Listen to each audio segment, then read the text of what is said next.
todas. Tengo el agrado de presentar, esto hay que presentar en la casa, Pablo, que nos va a contar hoy día de su investigación en tema de fracción. Gracias, Pablo, por aceptar la invitación.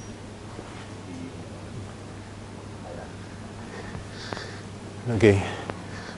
¿Está funcionando el micrófono? ¿Está andando bien? Ya. Es con grabación, parece. Bueno, gracias, Patricio. ¿Ah? No, por supuesto. Claro. Y gracias a todos por venir acá a escuchar esto.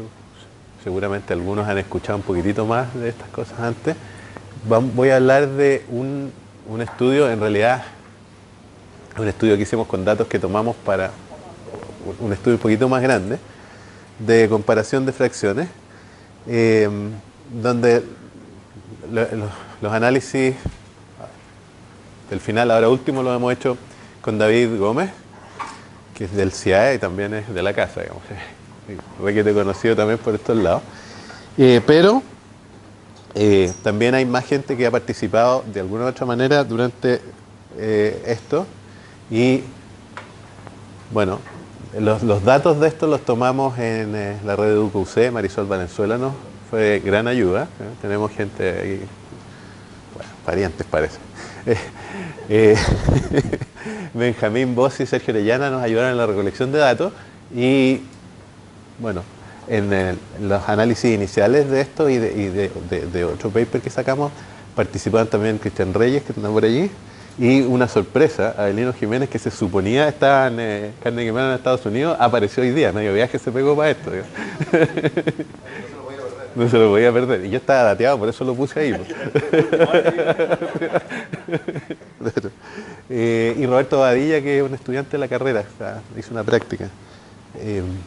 Bueno, ¿cuál es la idea? No me voy a poner aquí a decirle lo que son las fracciones, sería un poco desubicado, pero sí las cosas que hacen que nos hayamos preocupado de esto.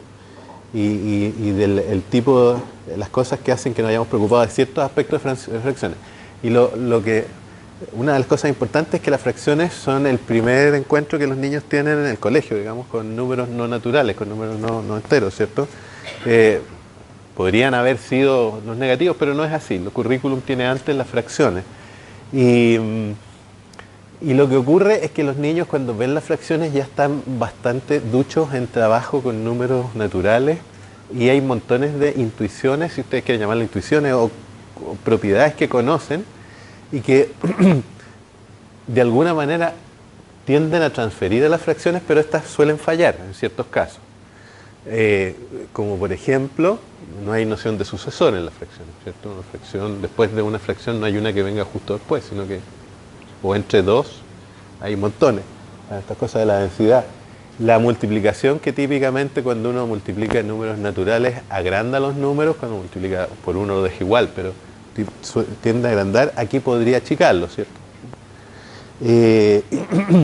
Y la otra cosa es que las fracciones están constituidas por números naturales, de alguna manera están metidos los números naturales en ellas, y de la manera como están, como uno típicamente las introduce, ¿no es cierto?, como partes del todo, pero una fracción está escrita como un par de números naturales, y de ahí uno tiene que extraer un tamaño, una magnitud de eso, y puede ser que con números grandotes una fracción resulte una fracción bien chica. Esa fracción es más o menos un décimo, por ahí, digamos, un poquito más grande, pero con tremendos números naturales. Entonces son cosas que de alguna manera descolocan la intuición que uno trae, que viene con los números naturales y que uno tiende a tratar de extender cosas. Y está esto último que dije, que es este conflicto, ¿no es cierto?, entre las componentes y la magnitud de la fracción. Esto, ahí. Hay montones de cosas que muestran ese conflicto, como por ejemplo cuando uno le piden sumar un medio más un tercio y es muy típico encontrar resultados 2/5, ¿cierto? Pero este es un estudio que se hizo con estudiantes, si mal no recuerdo, de 13 y 17 años por ahí, o sea, como final de primer ciclo, final de básica y final de media más o menos. Entonces le pedía a la gente estimar eso, estimar 7/8 y 12/13. ¿cierto? Y las alternativas eran 19, 21, 1 y 2. Y ustedes se imaginarán cuáles son las alternativas que aparecieron más cuando la gente hizo. A los 13 años, más del 50% dijo bien 19 o bien 21. Porque hay unos 19 y unos 21 que están como llorando a gritos que es sumarse. ¿Digo? Y pocazos tiraron la respuesta correcta. Ya las cosas mejoraban al final a los 17 años, pero no tanto, como cerca de un 40% todavía estaban tirando el 19 y el 21. Yo me imagino que el 1 estaba puesto allí para sumar componente a componente y eso queda algo parecido a 1, me imaginaría. Entonces, es claro que es un problema y hay mucho que el hecho de que hayan números naturales metidos en la representación de las fracciones son un problema. Hay este conflicto.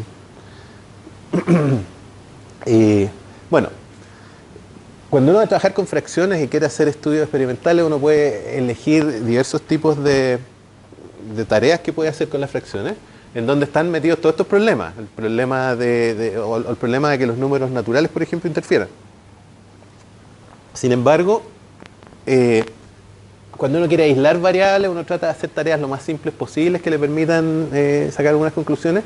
Y nosotros nos vamos, típicamente en los últimos estudios que hemos hecho, nos hemos estado tratando de centrar en comparación de fracciones, porque cuando uno las compara está la idea del tamaño de la fracción como número, pero no hay muchas más cosas ocurriendo al mismo tiempo cuando uno está resolviendo la operación. O sea, uno bien comparar dos fracciones, esencialmente se tiene que concentrar en los tamaños de las fracciones y, por supuesto, podría no hacerlo y aparecer problemas.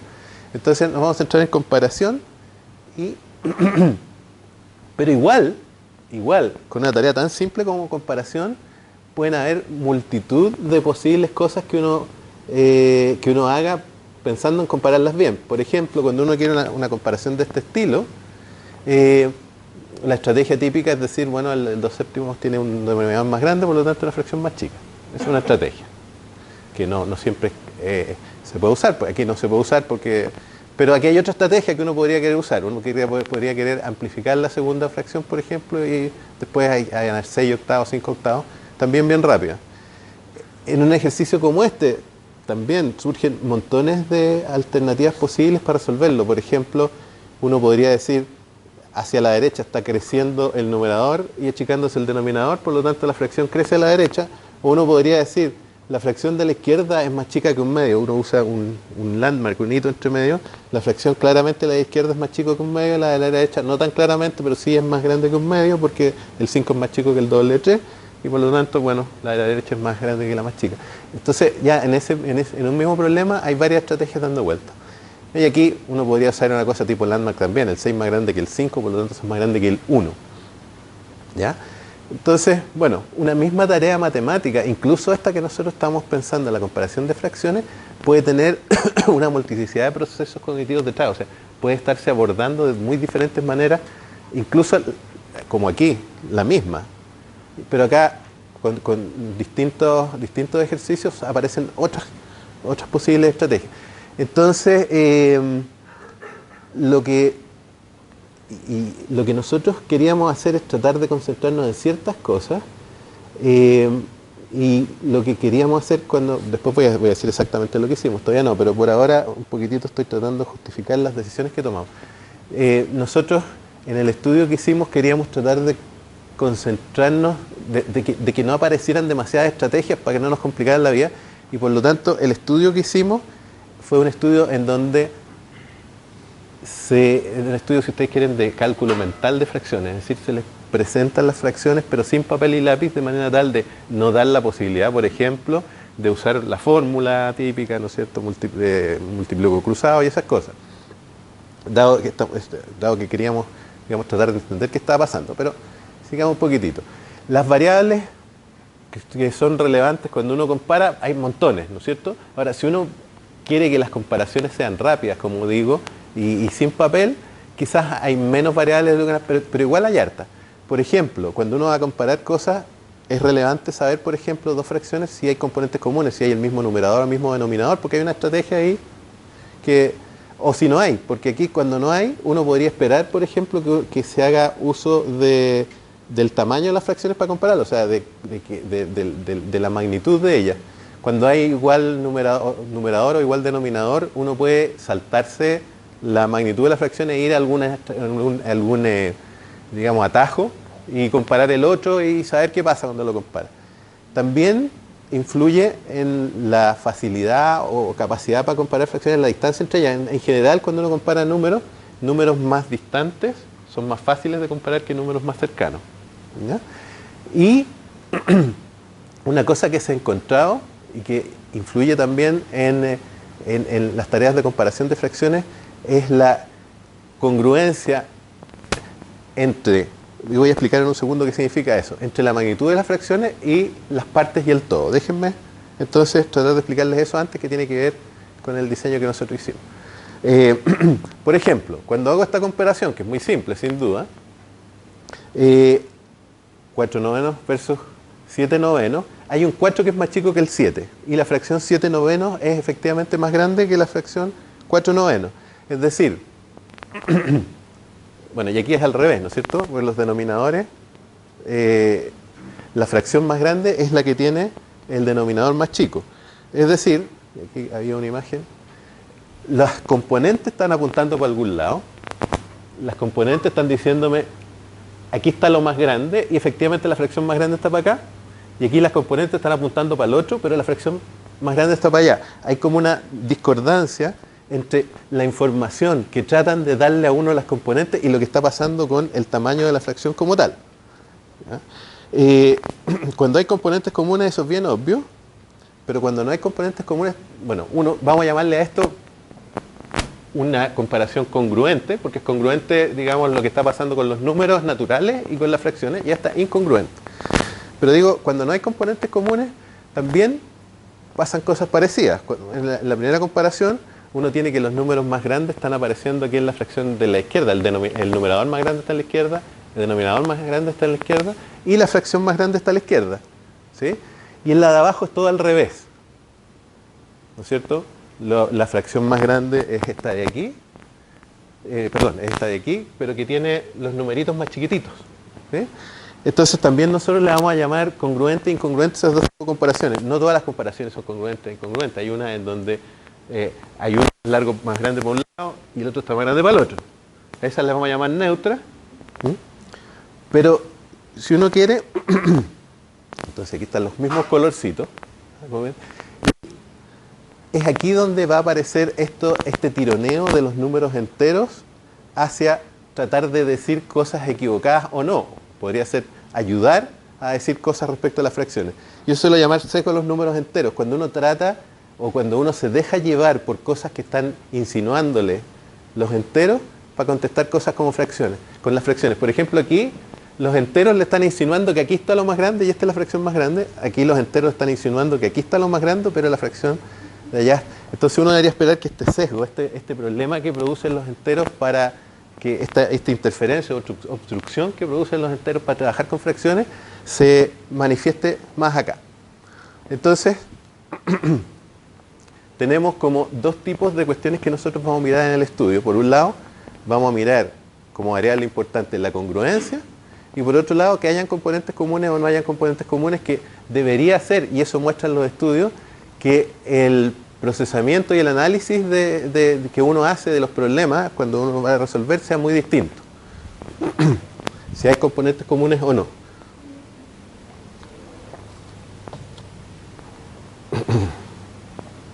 Bueno, hay estudios de neuro, digamos, neuroimagen, electrofisiología, que apuntan para ese lado. De hecho, nosotros hemos participado en algunos. Y cuando uno va y mide lo que está pasando en el cerebro, ya sea por electroencefalografía o por escáner, digamos, se ha visto que efectivamente ambas dimensiones, la congruencia o no, entre lo que están diciendo los enteros y los tamaños de las fracciones, o el hecho que hayan o no componentes comunes, afecta efectivamente en el tipo de procesamiento que uno está haciendo. Es decir, ya se sabe que esas cosas que nosotros vamos a poner como relevantes en el estudio, digamos, son importantes. No me voy a extender en por qué, porque son cuestiones de neuro que no tienen ninguna importancia para nosotros. Así que nosotros vamos a trabajar con esta matriz para para distinguir entre los distintos problemas de comparación de fracciones, no vamos a poner los neutros acá, es decir, vamos a poner congruentes o incongruentes, vamos a dejar los neutros afuera. Ahora los problemas neutros son siempre de esos en donde hay un numerador más grande y un denominador más chico, o sea, siempre si ustedes quieren, uno tiene esa estrategia que es fácil. Los problemas de los estudios que hay previos respecto a comparación de fracciones con estas categorías es, uno, primero, las dos categorías, la de componentes comunes o no y congruencia, no se han mirado al mismo tiempo, no se han visto cómo, de alguna manera cómo interactúan. Y lo otro es que, por facilidad de los estudios, supongo, los estudios han sido típicamente con adultos me refiero, pueden ser estudiantes universitarios o no, pero no con niños, por lo menos la mayoría. Entonces, lo que nosotros quisimos hacer es ir a hacer un estudio de qué es lo que pasaba cuando los niños comparan fracciones, pero niños, en colegio, ¿ya? Y nos fijamos en otras cosas también, y tenemos otros trabajos donde medimos otras cosas, como la influencia o no de la inhibición, de la capacidad de inhibición de una persona en la comparación de fracciones.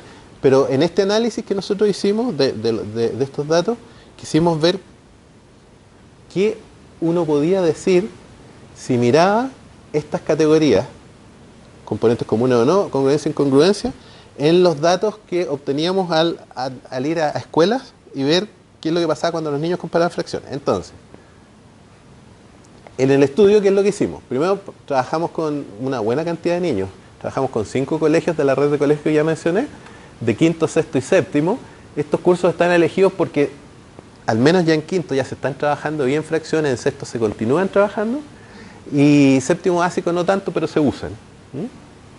Y la gracia que tenía esta red de colegios en la que hicimos el estudio es que es una red que tiene un currículum común, además tienen pruebas comunes que les hacen al final del año a los niños, entonces podíamos tener resultados respecto a, podíamos comparar los niños, pruebas tipo SIMSE, no son SIMSE, pero podíamos comparar qué es lo que pasaba con cada niño terminado el año, podíamos saber si, entre comillas, se trata de un buen alumno o no, podíamos tener esa información.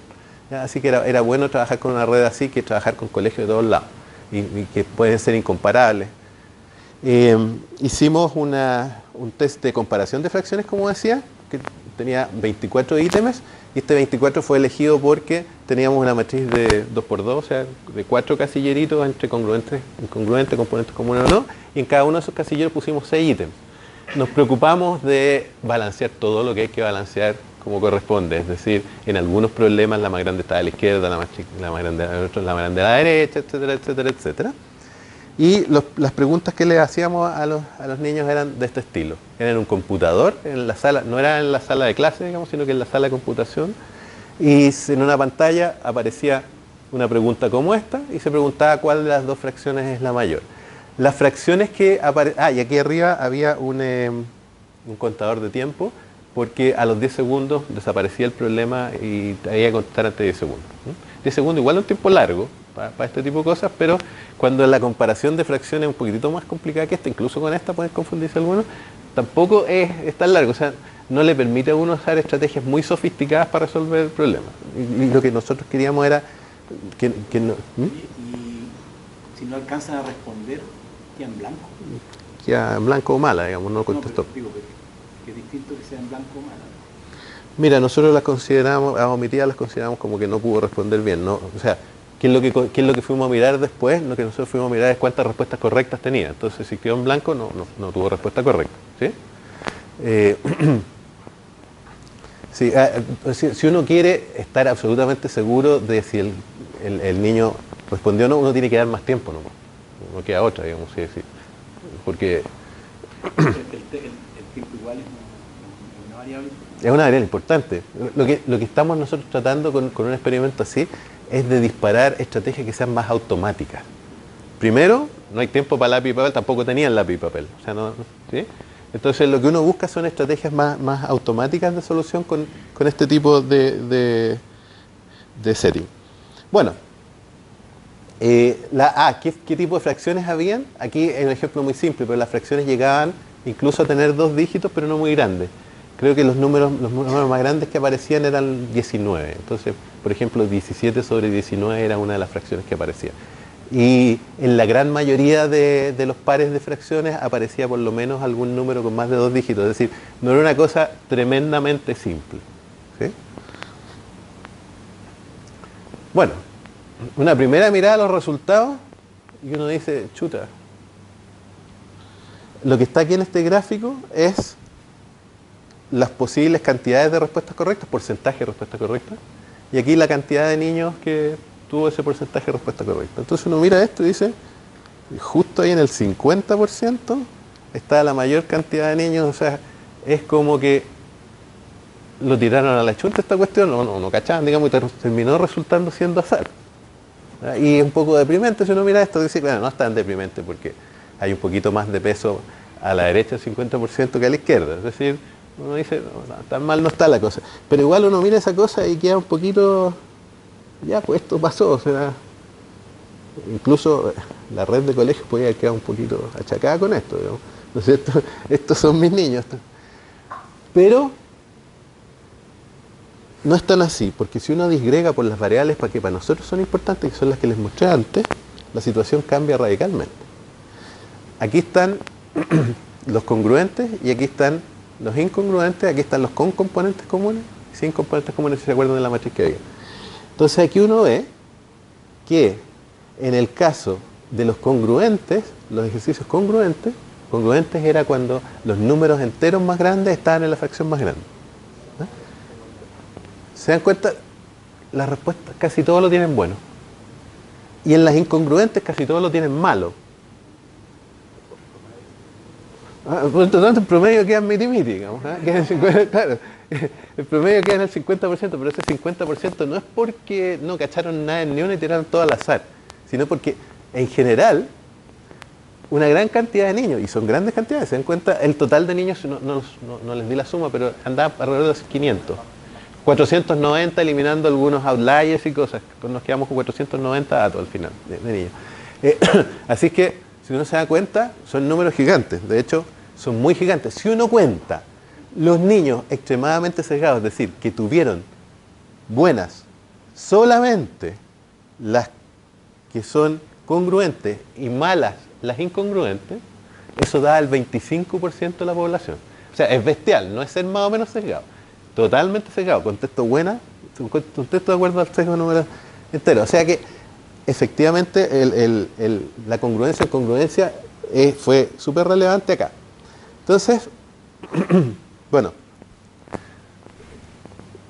también uno puede querer mirar los ítems. Los ítems congruentes se portaron todos parecidos, los incongruentes se portaron todos parecidos con componentes, y uno mira este grafiquito que es en donde es como raro porque aquí hay una vertical por cada pregunta 1, pero están numeradas de manera tal de que juntamos todas las congruentes con componentes comunes al principio, las 6 congruentes, después vienen las incongruentes con componentes comunes, después vienen las congruentes sin componentes comunes y las incongruentes sin componentes comunes. Y uno ve que se portan reparecidas cada pregunta en una categoría.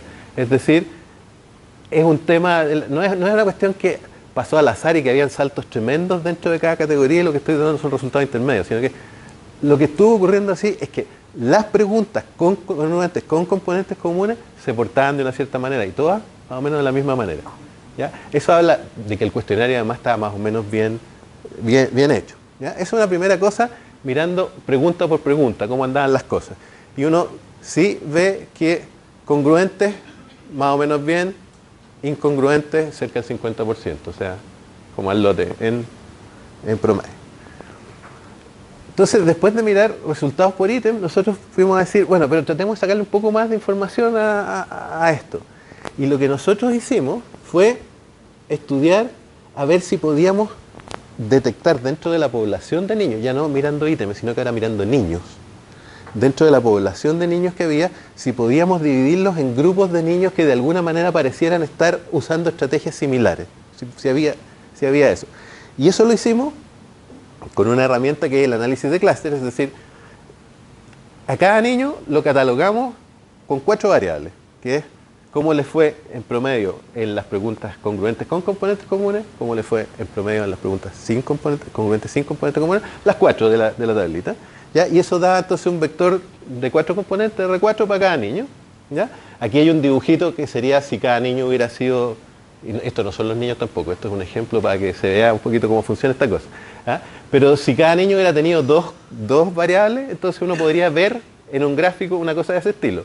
El gráfico de lo que nosotros tendríamos para los niños sería un gráfico en 4 dimensiones, pero es una nube de puntos en 4 dimensiones. Y entonces lo que uno quiere hacer es mirar esa nube de puntos y ver si en esa nube de puntos uno encuentra bloques que se vean cercanos entre ellos, ¿sí? Lo que llaman clases. ¿Cómo se agrupan estas cuestiones? Entonces, mirando como ejemplo, uno podría pensar en una cosa así. En esta nube parece ser que hay un grupo aquí que están más o menos cerca entre ellos, otro por acá y parece que otro por acá. Bueno, hay algoritmos que le permiten a uno estudiar esto y ciertos criterios para saber cuán buena es la agrupación. En particular nosotros usamos un algoritmo que se llama el algoritmo K-means, al cual uno le tiene que decir, mire, tome este conjunto de datos y agrúpenlo en el mejor grupo posible de la mejor manera posible, pero en 2 grupos. O le dice, agrúpeme de la mejor manera posible en 3 grupos, o de 4. Uno le dice cuántos clusters, cuántos grupos hay, y el algoritmo lo hace. Hay más de un algoritmo, por cierto. Y lo que uno tiene que hacer es decirle al algoritmo, después tiene que quedarse con alguna agrupación. Entonces hay un montón de criterios que uno puede usar para saber con qué quiere quedarse. Por ejemplo, a uno le gustaría que la varianza total de la muestra esté bien explicada. Entonces, ahora, si uno quiere eso, uno probablemente lo que va a tener que hacer es hacer clusters de 1, ¿no es cierto? Ahí, 0 varianza. O sea, 0. Pero uno no quiere una cuestión intermedia. A uno le gustaría que en los clusters hubiera poca variabilidad, estuvieran cerca entre ellos. A uno le gustaría que este proceso fuera replicable, es decir, si uno parte en pedacitos, se mantengan los mismos clusters. Hay varios criterios. Entonces, y este AIC, que es un índice que se usa cuando uno quiere comparar modelos, tratando de que los modelos expliquen la mayor cantidad de varianza posible, pero castigando por la cantidad de parámetros que usan los modelos. Penalizando por eso. Bueno, uno tiene todas estas cuestiones. Entonces, ¿qué es lo que nosotros hicimos? Dado que uno ve que, uno quiere el AIC, mientras más chico, mejor. Entonces, uno querría, con el puro AIC, que uno querría quedarse, digamos, con 6 clústeres ahí, o no, con algo por ahí. Claro, con 4. Pero este otro, de la desviación estándar dentro de los clusters, uno lo que quiere que también es entre mientras más chico, mejor. La replicabilidad uno quiere que sea replicable, eso es mientras más grande, mejor. Entonces, lo que nosotros hicimos es simplemente estandarizar cada uno de estos, restando la media y dividiendo por la desviación estándar. Lo sumamos y generamos un índice global de estas cosas que las incorporaba a todo. Y es este índice global que está acá, que efectivamente tiene un máximo en 6 clusters. ¿Sí? Más o menos coincide con cada una de las otras cosas también. Pero la verdad es que lo que quisimos es incorporar la mayor cantidad de medidas posibles para poder decidir cuántos clusters nos quedaban. ¿Sí? Es discutible y, al final uno va a tener que ir a mirar los datos y va a tener que ver si estos clusters que aparecen tienen sentido o no. ¿Sí? ¿Sí? Pero de alguna manera aquí hay una justificación de por qué se tomó la decisión de esa cantidad, ¿qué pasó aquí? Esa cantidad de clusters ahí. Entonces, nos quedamos con K igual a 6, pero la pregunta es, ¿qué puede leer uno de los datos? O sea, cada uno de los clusters de niños que aparecen, ¿representan algún tipo de estrategia? Bueno, miremoslo. Ahí están. Arriba, la muestra total, como digo, 490, eran 500 y tanto, 502 creo, 12 niños se cayeron en realidad se cayeron porque tenían, o sea, eran razones, no era porque lo habían hecho muy mal, sino que no había que ser muy exagerado para sacar. Nosotros nos quedamos con una muestra bastante razonable, 490 igual es un número bueno. Ya, entonces si uno mira la muestra general, que es esa, con todos los niños, uno dice, igual está media sesgada, ¿no es cierto? Los verdes, que son los congruentes, están mucho mejor que que los naranjas, digamos, o rojo, o que no sé qué color es ese. Pero vamos a mirar los clústeres. El clúster 1. Y ahí uno lo mira y dice, no, ahí está clarísimo. ¿Sí? El clúster 1 son niños que son sesgados completos, o sea, se dan por la congruencia. Ahora, son la mitad, justo la mitad. ¿Por qué es la diferencia con la cuarta parte? Porque en lo otro que mostré antes, nos quedamos con los niños que eran congruentes o incongruentes sí o sí. Aquí, estos son niños que son predominantemente congruentes. Ustedes fijan, aquí tiene un 4% y un 2%, pero igual son chiquititos. Claramente son predominantes. Así que uno podría decir este es el clúster de los sesgados, que son 50%. ¿Eh? 50% de la muestra. 50% de la muestra es clúster de los sesgados. Y con esos resultados uno dice, sí, es sesgado. O sea, no hay para qué pedir que hayan hecho todo sesgado para... ¿Sí? Hago el 8. Entonces ese primer clúster como que parece ser que hay... Clúster 2, ¿qué es lo que es? Son los cabros buenos. Bueno, efectivamente, ¿ah? Los cabros buenos para comparar fracciones. Claro. Nosotros teníamos los datos de cómo le iban a estas pruebas que hacía la red de colegio y efectivamente estos eran los cabros que tenían buenas notas en matemáticas. O sea, ¿ah?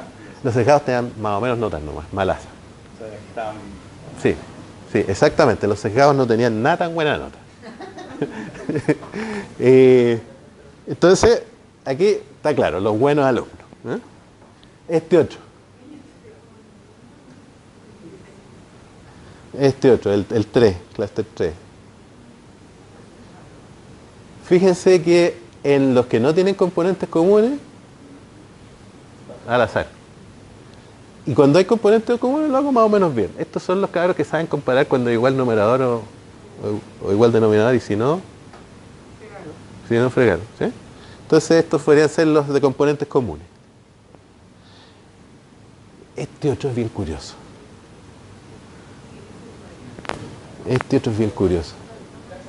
Esto uno va mirando y dice, también son los buenos. Pero fíjense qué es lo que pasa en los congruentes, ¿sí digo bien? Sin componentes comunes. Se caen, pero se caen en aquellos en donde el sesgo de los enteros le está diciendo háganlo bien. Se ponen nerviosos. Ahora, si uno mira el de los buenos alumnos, también algo así les pasó. ¿Eh?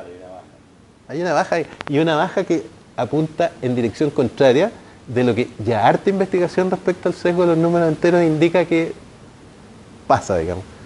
¿Eh? Vamos a conversar un segundito sobre eso después. Entonces esos son los no sé. Algo está pasando, porque claramente hay cosas comunes, ¿sí? Pero parecen ser más buenos alumnos. De hecho, cuando uno más las notas, efectivamente son buenos alumnos. Oye, pero un dato que se me ocurre que puede ser importante es el tiempo. O sea, si no contestaron o si se equivocaron. Habría que chequearlo.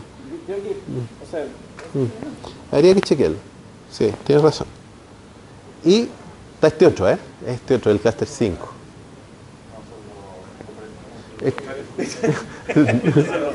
Son los raros. Curiosamente, estos extraños que leían la contra el sesgo pasan en un montón de estudios de comparación de fracciones. O sea, no en este nomás. Y estos también, ¿eh?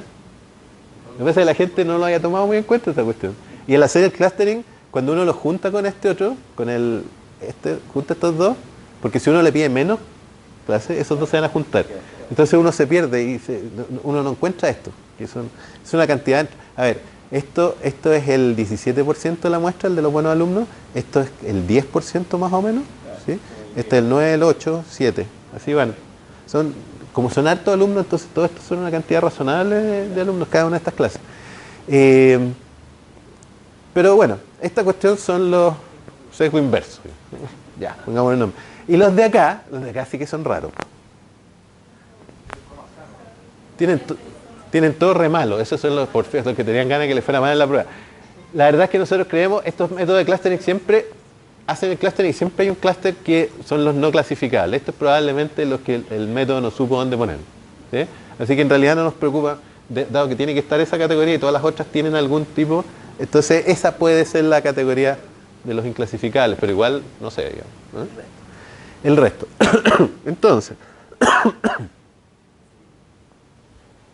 ¿qué está pasando con estos gallos? Si estos son los peores, porque también están estos, y donde también se ve un poco este efecto, que es las congruentes. Bueno, como digo, en set de datos de mucha gente, ¿no? Uno ha encontrado estas cosas también, la gente no se había fijado, digamos, pero ocurren. Bueno, nosotros no sabemos bien, pero tenemos un par de posibles explicaciones y tenemos ganas de empezar a hacer un poquitito más de investigación para ver qué es lo que está pasando.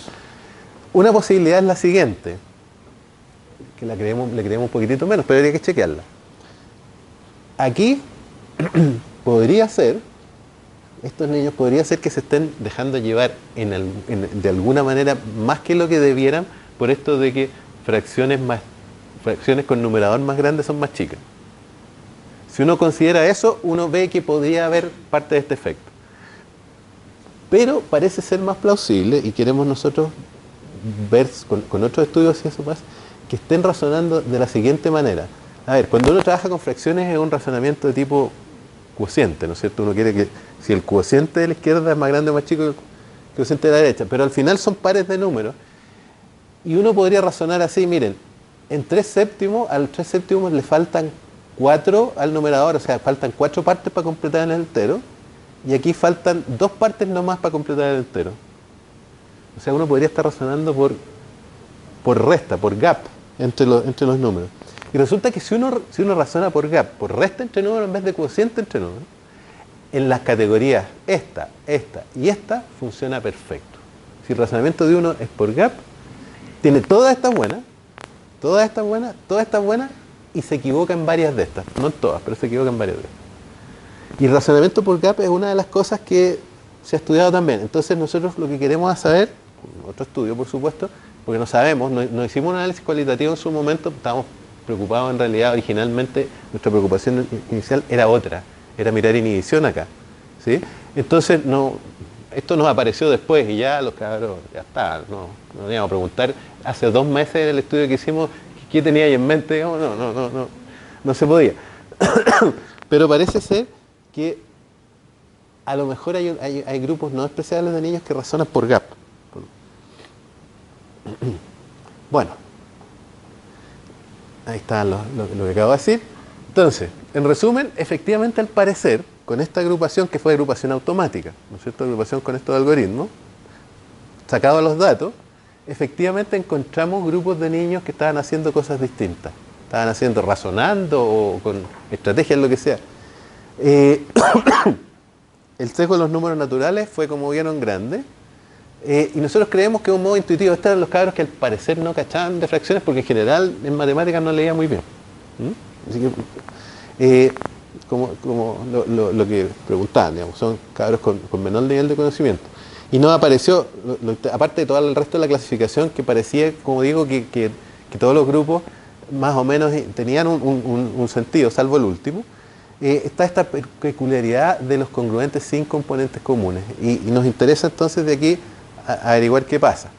Ahora, implicancias de esto pueden haber en varias cosas. Cuando uno hace investigación cualitativa hasta aquí y cuantitativa está por separado, pero el poder, dado un grupo de niños, si uno quiere estudiar algo en particular, el tener alguna información previa sobre qué está pasando con este grupo de niños y poder separarlo y poder quedarse con un pedazo para hacer algo, eso es importante en muchas cosas.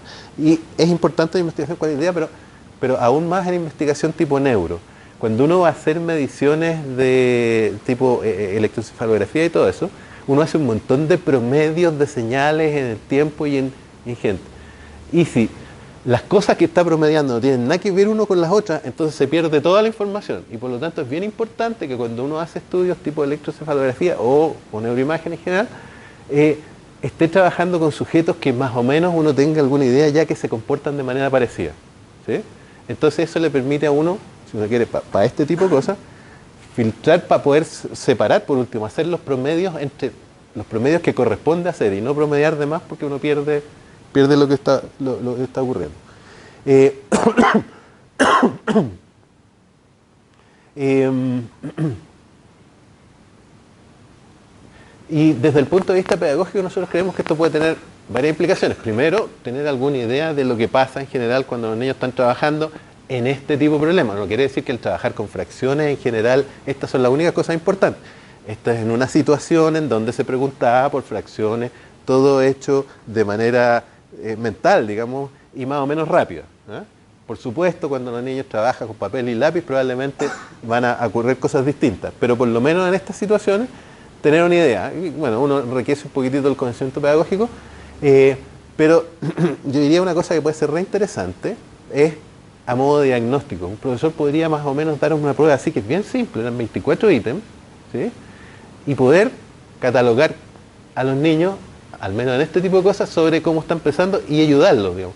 Los niños que son sesgados obviamente tienen que tener una ayuda y los niños que tienen otro problema, otro. Entonces le podría permitir a un profesor, ¿no es cierto?, una de las tantas herramientas para permitir al profesor después generar estrategias pedagógicas, ¿sí? Obviamente no estoy diciendo que esto sea lo único, pero es algo que nosotros creemos que podría ser un aporte de esta investigación para la educación. Hay algunos papers en que está basada esta cuestión y bueno, muchas gracias.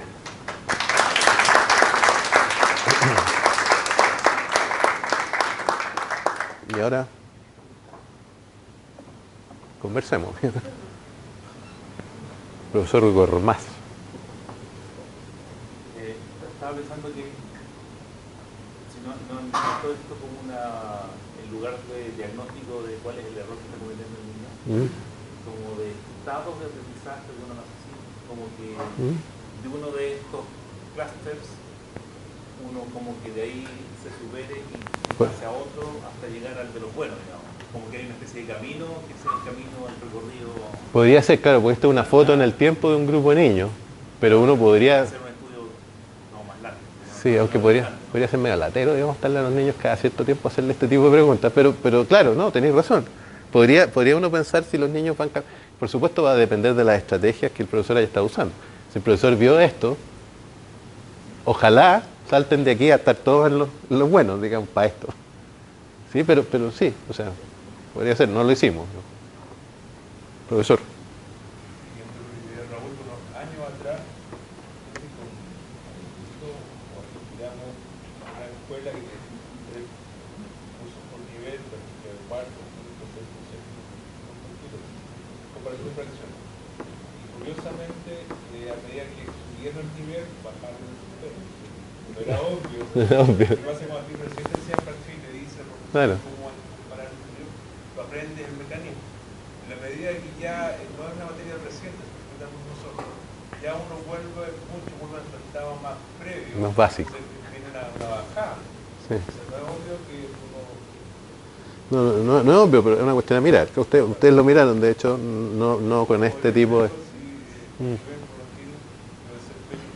Sabes que no había no habían grandes cambios. De hecho, los clústeres se mantenían con los niveles.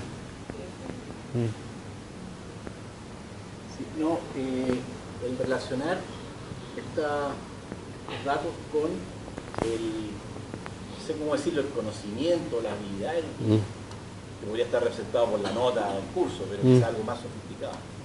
En el sentido que de alguna manera esto de poder comparar fracciones no es una cuestión sola, sino que es apoyada en muchas otras cosas, que de alguna manera pueden predecir quizás este comportamiento. No sé si es interesante conocer ver qué tanto de lo otro de alguna manera está prediciendo este... Nosotros Tú decías las notas, por ejemplo, los dos extremos parece que sí. Sí, me parece que sí. Pero...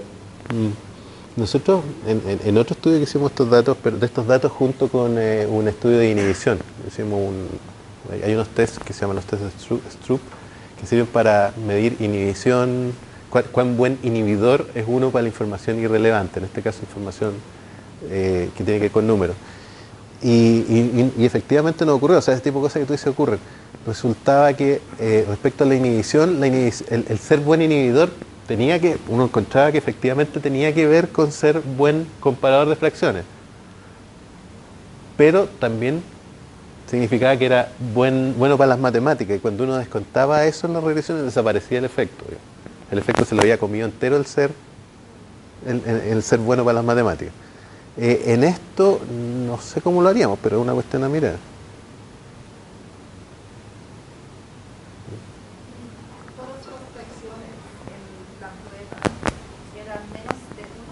Sí, eran todas menores que uno, no había mayores que uno. Sí, eran todas propias. Sí, sí, nosotros nos restringimos a ese grupo de fracciones, efectivamente. No, era lo mismo, si es que habían incluido ítems No. con fracciones mayores que uno, sobre todo para los no pesados. No quisimos. Lo que pasa es que si uno empieza a hacer eso y después quiere hacer la separación, necesita mucho más ítems para que haya una cantidad decente de fracciones mayores que uno y decente de fracciones menores que uno en cada uno de estos grupitos y poder hacer una separación más fina. No queríamos, porque además les estamos preguntando otras cosas respecto a inhibición de la cuestión. Entonces, la verdad, estas son las variables que consideramos, pero obviamente hay otras que uno podría haber mirado.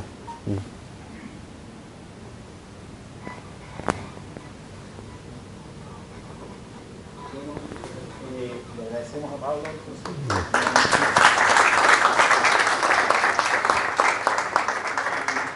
Quisiera recordarles que el próximo martes a la misma hora hay una sesión especial que estará un profesor de la Universidad de Granada que habla sobre temas del país. Sí, sí, llegó. Una extraordinaria. Llegó. Llegó una y va a ser repetida, digamos, estos días. Lo que pasa es que llegó ayer, pero quizás se confundió con la Ayer o hoy, no sé, por ahí. Sí, Sí, me decimos. es una extraordinaria. Para que nos veamos el próximo. Bien, gracias. Gracias.